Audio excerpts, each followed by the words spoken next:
Olá pessoal, tudo bom?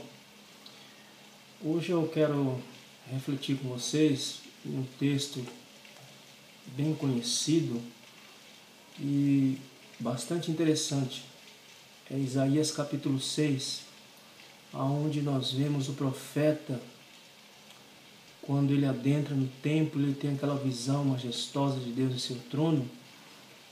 E nosso intuito aqui é tentar entender qual foi a experiência que Isaías experimentou ali. O que isso mudou na vida dele, o que essa visão, esse encontro com Deus, o que causou na vida do profeta. Isaías ele é considerado o grande profeta do Antigo Testamento devido ao caráter majestoso e o seu conteúdo messiânico. Então, dentre todos os profetas, Isaías é considerado um dos maiores, pelo conteúdo da sua mensagem, que é uma mensagem majestosa, e pelo conteúdo profético messiânico que tem no texto. É sabido que ele era primo do rei Uzias, o grande rei Uzias, que morre, e ele vai para o capítulo 6, relatando essa morte e o que essa morte causou na vida dele e o que essa morte causaria na vida do povo. Nós estamos falando aí de mais ou menos no século 8 a.C., quando Isaías ele teve essa experiência e quando ele começou a escrever o seu texto. Ele profetiza durante 60 anos para o povo, tentando trazer a memória do povo, tentando trazer o povo ao arrependimento, denunciando o pecado, mas ao mesmo tempo denunciando, além de denunciar o pecado, ele chama o povo ao arrependimento, e que no final o povo acaba não dando ouvido à mensagem do profeta e acaba indo para o cativeiro babilônico.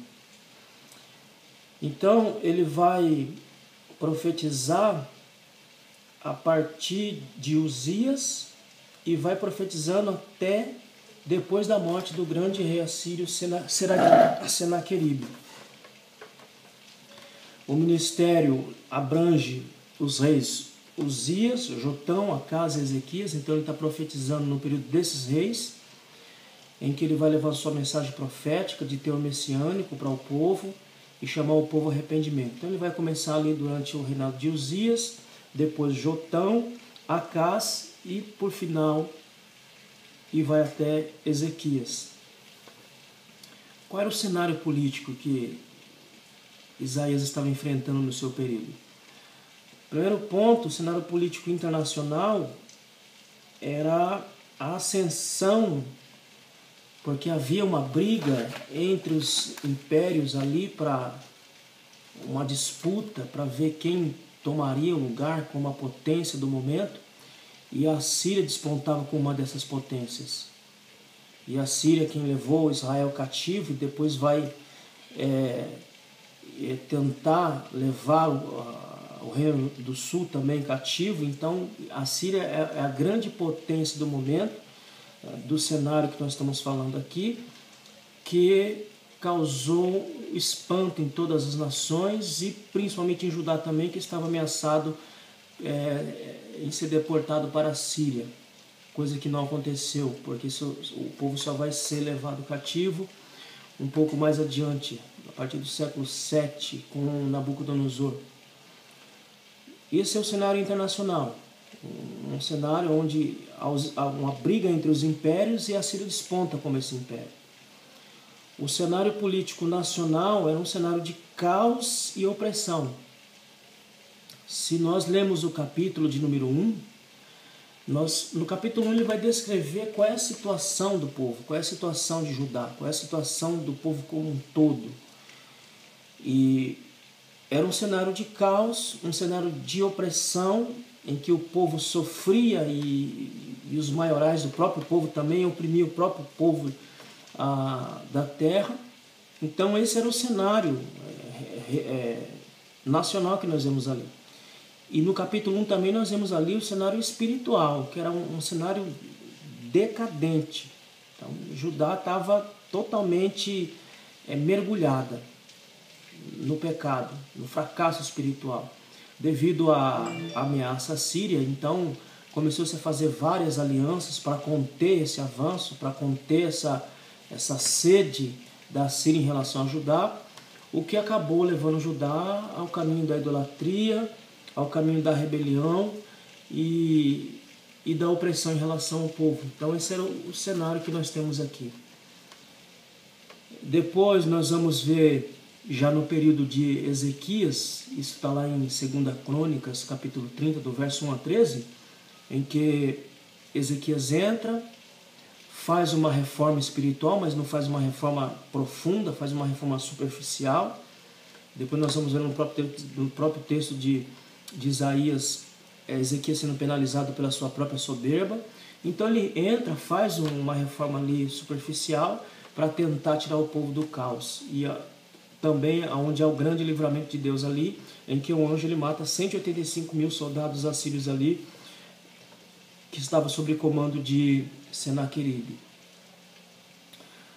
O que afastou Judá da sorte do reino do norte de ser cativo. Então, ou seja, esse livramento de Deus foi o que livrou Judá de ser levado cativo também para a Síria. E mais na frente acaba sendo levado por Nabucodonosor. Mas Deus está sempre dando oportunidade a esse povo. Então, esse é o cenário. Esse é o cenário que nós vemos, Isaías adentrando no templo, no capítulo 6, que ele tem diante de si. Um cenário conturbado, um cenário difícil, tanto a nível político quanto a nível espiritual, e é nesse cenário que ele vai iniciar o seu ministério profético. Agora, como é que a gente pode dividir o texto no capítulo 6? No capítulo 6 nós podemos dividir da seguinte forma. Do verso 1 ao verso 5 nós vemos a teofania, ou seja, nós vemos Deus se revelando ao profeta. Enquanto ele vê o caos, Deus se apresenta a ele como o grande rei, o grande soberano dentre o povo. E Deus vai se revelar não só como soberano sobre Judá, mas sobre todas as nações. Então, do verso 1 ao verso 5, nós vimos aí a teofania, a autorrevelação de Deus em relação a Isaías, se apresentando como o grande rei do momento. A segunda divisão, nós podemos dividir do verso 6 ao verso 7, a consagração de Isaías, em que ele vê Deus, em vendo Deus ele se vê, e quando ele se vê, ele vê a sua própria situação, sua própria miséria, e vai em direção a Deus, porque ele sabe que para sair da situação que ele estava de pecado, só Deus poderia tirá-lo. Então a gente vê no verso 1 ao verso 7 o momento de consagração de Isaías. E do verso 8 ao verso 13, depois da autorrevelação de Deus, depois da consagração de Isaías, nós vemos a missão de Isaías a partir do verso 8 ao verso 13, aonde ele vai partir para o seu ministério profético. O que é interessante nesse texto de Isaías é que quando ele adentra no templo, a perspectiva dele era pessimista. Por quê? Ele vê o trono vazio, sem um rei à altura de Uzias, e a questão é essa, quem que vai agora liderar o povo, quem que vai comandar o povo. Segundo ponto, ele vê o futuro da nação se torna incerto, pois havia se criado um grande vazio em Israel em relação à morte de Uzias. Então ele entra no tempo desolado, ele entra no tempo pessimista. Então é nesse instante de crise pessoal e nacional que ele adentra no templo e Deus se revela a ele dizendo que o trono não está vazio, porque Deus está sobre todos os tronos. E Deus diz que o futuro não é um futuro incerto, porque o futuro do povo está na mão de Deus, o que vai consolar o profeta. Então é nessa situação que ele entra no templo. E nesse momento de crise, acontece a autorrevelação de Deus. E Isaías ele é tocado por aquilo que ele vê. Então a visão que ele está tendo, ele está vendo Deus. Então ele é tocado por essa visão. Ele é tocado também por aquilo que ele ouve. Né? Então ele é tocado por aquilo que ele vê, Deus no seu alto e sublime trono. Ele é tocado por aquilo que ele ouve, quem há de ir por nós, e ele se prontifica, eu vou. E ele experimenta o perdão divino. Quando Deus o toca e condiciona o profeta a realizar a grande obra. Então, diante desse quadro, que ele é tocado por aquilo que ele vê, por aquilo que ele ouve e pela experiência que ele tem, quais são as implicações dessas revelações para Isaías? Primeiro, ele se conscientiza da santidade divina. Parece que até aquele momento a visão de Isaías em relação à santidade divina era meio míope. Ele não conhecia em toda a sua extensão. Então, essa revelação de Deus vai trazer essa primeira implicação para Isaías, ou seja, ele vai ter uma consciência maior da santidade de Deus em relação ao homem. E que ele vai dar o grito lá, ai de mim. Um segundo ponto, ele se conscientiza da sua condição diante de Deus, porque o homem só se enxerga de fato e de verdade quando ele se coloca diante de Deus, porque ele vê a majestade de Deus, ele olha para si mesmo e vê o seu fracasso e a sua necessidade de um Salvador.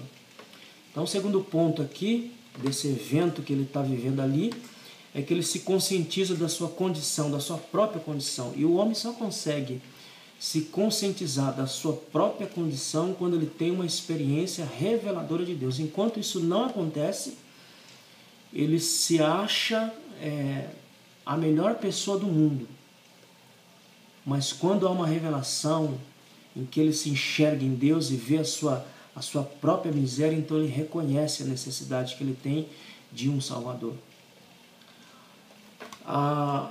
E ele entende que ele é um pecador que necessita do auxílio divino. Não só isso, mas também ele enxerga a sua fragilidade em relação em fazer a vontade de Deus, porque ele não se sentia habilitado.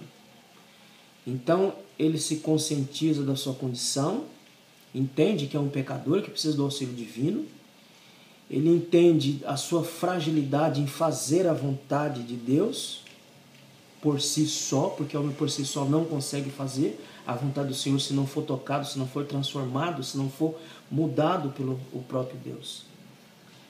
E depois nós vemos então a visão dos serafins vindo ao encontro de Isaías, que simboliza a busca de Deus pelos seus escolhidos. Então veja que essa experiência ela toca profundamente a vida de Isaías e muda a realidade de Isaías em relação a ver Deus, em relação a ver a si mesmo, em relação a ver o povo. Porque só em Deus é que ele teve plena revelação da condição dele, da condição do povo, a partir dessa revelação. Então, Isaías ele aparece diante do trono e acontece toda essa revelação majestosa que vai trazer um impacto muito grande na vida de Isaías. E aqui também nós temos um outro aspecto nesse texto aqui, que é a questão do culto. Quais são os estágios do culto? Quais são os estágios da adoração? Nesse texto nós somos ensinados e informados quais são o estágio da adoração criativa. Então, o que Isaías, ele naquele culto a Deus ali, porque ele estava num culto diante de Deus ali no capítulo 6, e esse culto criativo, quais são os momentos desse culto? Primeiro, de contemplação. Do verso 1 ao verso 4, Isaías contempla e vê toda a majestade de Deus. Então, a adoração ela começa no momento da contemplação, quando nós paramos e contemplamos a majestade do Senhor, a misericórdia e a bondade de Deus a partir dessa contemplação. O segundo ponto desse culto é a revelação, que está no verso 5. E essa revelação é a autoavaliação que ele faz. Quando ele vai dizer aqui, então disse eu, ai de mim, pois estou perdido, porque sou um homem de lábios impuros e habito no meio de um povo de impuros lábios. E os meus olhos viram o Rei, o Senhor dos Exércitos. Então, o primeiro ato é o ato da contemplação. No ato da adoração eu contemplo, vejo a glória de Deus, vejo a majestade e a misericórdia de Deus.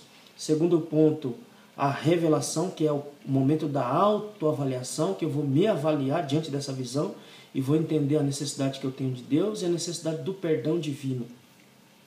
Terceiro ponto, que está lá no verso 6 e verso 7, que é o da comunhão, que é o encontro entre o divino e o humano. Então veja que a adoração criativa, ela começa com a contemplação, ela passa para o estágio da revelação, que é a autoavaliação que eu faço de mim mesmo, e depois há um momento de comunhão. Feito isso, a contemplação, a revelação, que é a autoavaliação, então tem um momento da comunhão, onde o divino e o humano se encontram e tem uma unidade entre divino e humano para qualificar e habilitar o adorador para que possa fazer o seu serviço de adoração. Porque o que nós fazemos para Deus é prestar um serviço para Ele. E o último ato dessa adoração criativa é a realização no serviço, que é a comissão e o compromisso, onde Deus comissiona e chama, e Ele se prontifica para servir. Então isso nós chamamos de adoração criativa, que é o ato da contemplação, que eu contemplo a glória, que eu medito na glória, é a revelação que eu vejo e que a partir desse olhar do homem para Deus eu faço uma autoavaliação e vejo minha própria condição. Depois desse ato tem a comunhão, em que é o encontro entre o divino e o humano, porque todo o processo de contemplação, de autoavaliação, de perdão, de confissão já foi feito, então há o ato de comunhão. E depois desse ato de comunhão, aí vem a realização do serviço, onde eu sou comissionado e me comprometo com essa ordem. Isso está lá a partir do verso 8 ao verso 13, em que Deus comissiona e Ele aceita esse compromisso e então vai fazer a vontade de Deus. Então, e aí nós deparamos aqui no capítulo 6. Qual foi o motivo da morte do rei Uzias? Se você abrir em 2 Crônicas, capítulo 26, do verso 16 a 21, vai contar a história de Uzias. Foi um grande rei. Foi um grande rei que trouxe uma prosperidade ao povo, fez muitas realizações, ele fortificou a cidade, mas se você pegar do verso 16 em diante, você vai ver que diante de todo esse poderio em que Uzias ele não contemplou a glória de Deus, porque se ele tivesse contemplado ele teria entendido seu devido lugar. O texto vai dizer que ele entra no templo e oferece o incenso, acende o incenso, coisa que era destinada para o sacerdote. E quando os sacerdotes entram e vê Uzias fazendo aquilo que não deveria fazer, porque não era para ele fazer, a lepra lhe sai à testa. E diz o texto que ele fica leproso até morrer, que é o que está sendo relatado aqui no capítulo 6 de Isaías. Então, vamos analisar rapidamente alguns versículos aqui desse capítulo. O primeiro verso, o que nós temos no primeiro verso? Primeiro, no verso 1 do capítulo 6, é revelado toda a grandeza de Deus. E essa revelação dessa grandeza de Deus ela é tomada de um sentido de plenitude muito grande. Então nós vemos o profeta no templo, tendo essa visão majestosa, maravilhosa, e toda a cena do verso 1 é tomada por essa plenitude. Então Isaías estava envolvido em um manto de plenitude, porque Deus estava ali junto com ele no templo. E aquilo trouxe uma sensação de plenitude dentro do templo e para a vida de Isaías. Segundo ponto, ele vê essa plenitude diante do caos vivido. Que ele entra no templo, ele vê uma situação caótica, o povo sem o rei, em uma situação difícil. Então ele tem essa visão em um momento muito difícil, um momento crítico que nós já vimos, num momento caótico para o povo. Então esse é o segundo ponto desse verso. Terceiro ponto, as vestes talares, que mostra toda a grandeza de Deus. E tem um sentido aqui importante que diz que Deus não está circunscrito a lugar nenhum. Porque a ideia aqui não é que Deus está alocado e preso em um determinado lugar, mas o texto diz que suas vestes talares se espalham pelo templo, ou seja, por toda a terra. Então a presença de Deus é fato em toda a terra e não só em um lugar. Deus não é só Deus de um povo, de uma nação. Deus é o Deus da humanidade, ainda que essa humanidade não reconheça, mas Ele é o Deus de toda a humanidade, Ele que conduz e controla toda a história. Então são essas informações que nós temos no verso 1. O verso 2, aonde nós vemos a presença dos serafins que estavam com 2 asas cobrindo a face, com 2 asas cobrindo os pés e com 2 voando. Isso aqui nada mais é do que o sinal de reverência e respeito para com Deus, esse ato que os serafins fazem, de cobrir a face e cobrir os pés, e com 2 eles voam.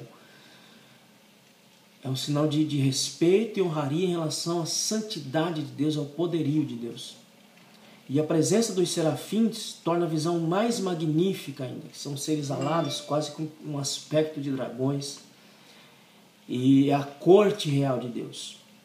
Então, no verso 2 nós temos essa informação, de que eles estavam ali em sinal de reverência e respeito a Deus, e são aqueles que fazem parte da corte divina, que está a serviço direto de Deus ali, e Isaías tem essa visão maravilhosa. O que é que nós temos no verso 3? O cântico torna a cena mais fascinante, onde o som da voz dos serafins ecoa sobre o templo e diz que o templo se estremece, Isaías se estremece junto com aquele canto onde eles estão dizendo: Santo, Santo, Santo é o Senhor dos Exércitos. E esse cântico ecoa por toda a terra, ecoa por todo o templo, de maneira que estremece até a própria vida do profeta. Qual é a informação que nós temos aí no cântico dos serafins? O cântico é dominado por 2 palavras: santo e glória. A primeira palavra, que é santo, ela diz respeito à absoluta transcendência moral de Deus em relação ao homem, ou seja, a santidade absoluta de Deus em relação ao homem. Então, quando o anjo está dizendo santo, ele está dizendo que Deus está para além do homem no que diz respeito à sua santidade e à sua soberania. A palavra glória fala da manifestação de Deus entre os homens. Ao mesmo tempo que Deus é transcendente, está lá longe, devido à sua santidade, Ele está aqui presente entre nós, devido à sua glória. Ao mesmo tempo que Ele é transcendente, Ele é imanente. Ele está longe, mas está perto ao mesmo tempo, para poder socorrer e transformar a vida do profeta. Então são essas informações que nós temos no verso 3. O verso 4, ao som desse cântico, o templo se move, e o templo é tomado por uma fumaça que simboliza a presença de Deus. Ao mesmo tempo que essa fumaça ela traz a presença de Deus, ela como que se ela escondesse essa presença. Então, ao mesmo tempo que essa fumaça enche, o templo dizendo: a presença de Deus está aqui, mas ela também oculta essa presença que é poderosa. Então, no verso 4, nós temos essa informação. Essa fumaça simboliza a presença de Deus entre os homens. No caso do profeta, estava junto com o profeta, porque o profeta estava se sentindo sozinho, isolado, sem ajuda, sem um socorro, e Deus se torna presente para o profeta a partir dessa visão. O que nós temos no verso 5? Diante de tamanha glória, Isaías vê a sua pequenez e pecaminosidade. Então veja só que o homem só pode se ver de fato e de verdade quando ele se vê a partir de Deus. Porque se o homem se ver a partir de si mesmo, nunca que ele vai reconhecer sua fragilidade e sua pequenez. Ele vai se achar sempre o Todo-Poderoso. Mas quando ele se vê a partir de Deus, então ele vai reconhecer a sua fragilidade, sua pequenez e a sua miserabilidade. Foi o que aconteceu com Isaías aqui. E o desespero dele foi tão grande quando ele teve aquela visão que ele não está no texto, estou conjecturando, ele pensa, eu vou morrer. Eu vou morrer, porque ninguém que viu a Deus saiu vivo dessa história. Então, esse é o grito que ele dá lá, o grito de ai. É um grito de desespero, ao mesmo tempo um grito que traz a noção de juízo, ou seja, eu vou entrar em juízo por conta de ser um pecador, mas porque eu vi a Deus. E aí nós vamos no versículo 6 o que Deus faz com o profeta. Então ele tem essa noção que ele iria morrer porque ele viu a glória de Deus. Isso está bem claro, por exemplo, se você abrir lá em Êxodo, capítulo 33 e verso 20, em que o texto é bem claro lá. Êxodo capítulo 33 e o verso 20 diz assim, olha. E disse mais, não poderás ver a minha face, porquanto homem nenhum verá a minha face e viverá. Então Isaías está com essa noção na mente. Eu vi Deus e não vou sair daqui do templo vivo, porque ninguém que vê Deus sai dessa história exatamente do mesmo jeito. Ele confessa que todo o seu ser é pecaminoso. Então tudo está inserido no verso 5. Então ele tem a noção de morte, por conta de ter visto Deus. Ele confessa o seu pecado, ou seja, ele confessa a sua pecaminosidade diante de tamanha revelação. E vê a sua incapacidade para servir a Deus sem uma mudança radical. Então tudo isso está inserido no verso 5. Ele teme pela sua vida, ele confessa a sua pecaminosidade e ele vê a sua incapacidade de fazer a vontade de Deus sem que haja primeiro uma mudança radical em seu ser. E essa mudança ela vai vir. Então, versículo 5, nós vemos o desespero e quase que na mente de Isaías uma situação sem solução. Mas no verso 6 a solução vem. Quando o anjo sai da presença de Deus com aquela tenaz e a brasa viva e toca nos lábios, e quando diz toca é só uma figura de linguagem para dizer que todo o ser do profeta foi tocado de uma maneira poderosa. Olha o que diz o verso 6. Porém, um dos serafins voou para mim, trazendo na sua mão uma brasa viva que tirara do altar com uma tenaz. Então, no verso 5, Isaías não vê solução. No verso 6, Deus mostra a solução. Ou seja, Deus iria capacitá-lo e habilitá-lo para durante 60 anos profetizar para um povo de dura serviço, um povo rebelde, um povo duro. E Deus estava habilitando ali. Então a solução veio de Deus e não do próprio homem. Isaías, se Deus não fizesse aquilo ali, Isaías seria dali morto daquele tempo. Mas Deus trouxe a solução para Isaías, tocando em sua vida e o transformando de uma maneira poderosa. O toque divino por meio dos serafins. Então, o que significa, o que simboliza esse toque? O toque que mudou o ser dele, literalmente o fez mudar o seu caminho. Então, quando o anjo toca no ser de Isaías, todo o ser dele é transformado e mudado de forma radical. Aonde ele via a pecaminosidade, agora ele vê a glória e a santidade de Deus dentro e nele para fazer a vontade de Deus. Segundo, a barreira é removida entre Deus e ele. Aquela barreira que ele via, sou um pecador, vivo no meio de um povo pecador, ela é extirpada, ela é tirada do meio. Então o profeta agora ele tem caminho livre em direção a Deus e Deus tem caminho livre em direção ao profeta. E esse é o encontro de comunhão que nós já falamos, em que a barreira é tirada e esse encontro de comunhão entre Deus e o homem é feito ali, e a partir dali é feito o comissionamento e o profeta aceita com responsabilidade a sua tarefa de profetizar para aquele povo. O último ponto do verso 6 é que o toque o habilitou para o ministério. Então, quais são as aplicações que nós podemos tirar desse texto aqui para as nossas vidas? A primeira aplicação é que a maneira como enxergamos a realidade é determinada pela nossa visão a partir de Deus.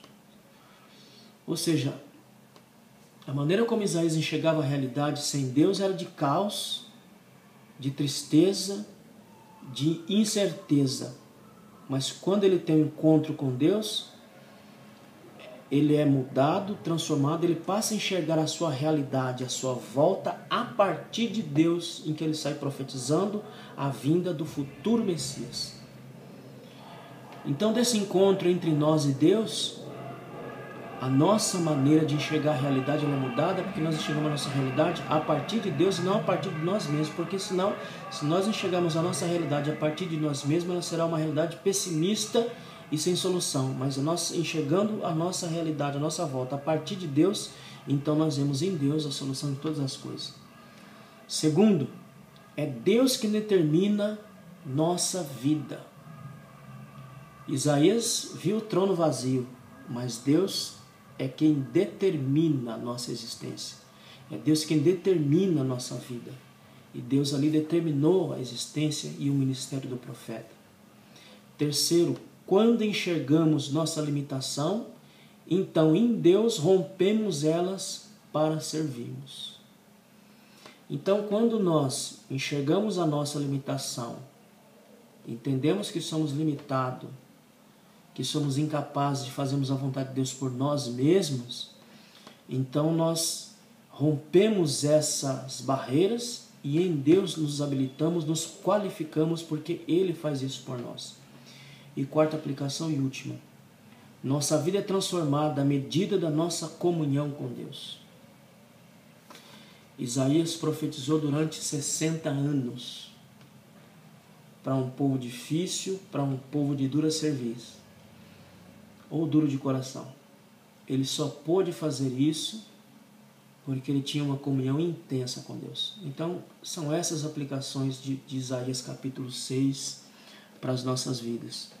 Ou seja, nós enxergamos a nossa realidade e enxergamos um futuro nessa realidade a partir da nossa visão, a partir de Deus. Chegamos a partir de Deus, então nós vemos as coisas mais claras. Segundo, é Deus quem determina a nossa vida. É Deus quem determina a nossa história. O que nós vamos fazer, o que nós vamos ser, é Deus quem determina tudo. Terceiro, quando enxergamos a nossa limitação, nossas fraquezas para fazermos a obra de Deus a partir das nossas próprias forças, é aí que rompemos a barreira e Deus nos qualifica e nos habilita para fazer sua própria vontade. E por último, nossa vida é transformada à medida da nossa comunhão profunda com Deus. Então, que Deus nos ajude, nos abençoe, que nós possamos ter essas visões tremendas a partir do texto sagrado e termos a nossa vida também transformada por Deus. Que Deus os abençoe e até o próximo vídeo.